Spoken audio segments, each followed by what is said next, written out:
வணக்கம். என் பேர் ஜோஷுவா செல்வகுமார். நாசான் கல்லூரியில் என்எஸ்எஸ் வாலண்டியராக இருக்கேன்.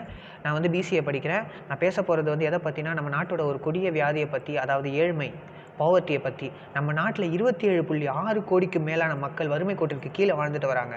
ஒன்றே ஒன்று ஞாபகம் வச்சுக்கோங்க, இந்த வறுமை கோட்டிற்கு கீழே வாழ்ந்துட்டு வர ஒவ்வொரு மக்களுக்கும் நம்ம தான் பொறுப்பு. அரசியல்வாதிகள், அரசு அதிகாரிகள் மட்டும் நினச்சா மட்டுமே ஏழ்மையை நீக்கி ஒரு நல்ல வல்லரசான இந்தியாவை கொண்டு வந்துட முடியாது. நம்மள மாதிரி இளைஞர்களும் பொதுமக்களும் ஒன்று சேர்ந்தால் மட்டும்தான் இந்த ஏழ்மையை நீக்கி வளமான இந்தியாவை கொண்டு வர முடியும். ஒன்றே ஒன்று ஞாபகம் வச்சுக்கோங்க, நம்ம நாடு வல்லரசாவதுக்கு இராணுவ பலமோ இல்லை மற்ற ஒரு நல்ல ஒரு கவர்மெண்ட்டோ அது மட்டுமே முக்கியம் இல்லை. ஏழைகள் இல்லாத நாடு, அதுதான் உண்மையான வல்லரசான இந்தியா.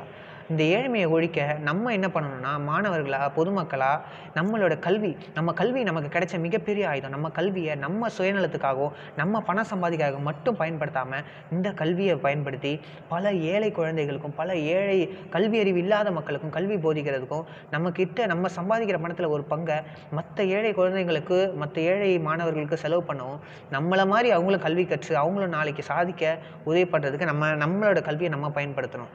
அடுத்ததாக பேச போகிறது என்னன்னா, பிரதம மந்திரி ஒரு திட்டத்தை கொண்டு வந்தாங்க. அதாவது பேட்டி பச்சாவோ பேட்டி பதாவோ. இந்த திட்டம் எப்படின்னா, நாட்டில் இருக்கிற பெண் குழந்தைகளை காப்பாற்றுங்க, பெண் குழந்தைங்களுக்கு வந்து படிப்பறிவு கொடுங்க, இதுதான் வந்து அந்த திட்டத்தோட நோக்கம். ஆனால் இந்த திட்டம் நாட்டில் தன்னோட பெண் குழந்தைங்களுக்கு மட்டும் காப்பாற்றுங்க, தன்னுடைய பெண் குழந்தைங்களை மட்டும் கல்வி கொடுங்கன்னு சொல்லலை.